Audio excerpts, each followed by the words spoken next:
Okay, hi. So una, dapat marunong tayong gumawa ng T-form. So pag nagawa mo na ang T-form, iduduktong mo na yung kudasay.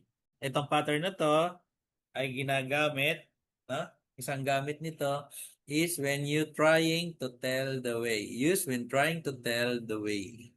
Make sure lang na alam mo yung mga Nihongo terms or else maliligaw yung magtatanong sa'yo. Te-form natin and kudasai is used politely giving instruction or order. So, ibig sabihin nito, please do. Halimbawa, ayan, may nagtanong, paano pumunta? So, please go straight. So, ano yung instruction? Masugu ikimas. So, yung ikimas, yung salitang ikimas, siya yung ating instruction kasi siya yung mayroong term na please. So, ang gagawin mo sa ikimas is gagawin mo siyang te-form.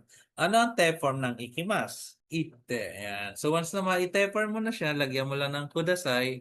So, nagbibigay ka na ng instruction. So, ite kudasay. Konotori wo masugu ite kudasay. So, konotori, ibig sabihin, ayon, straight.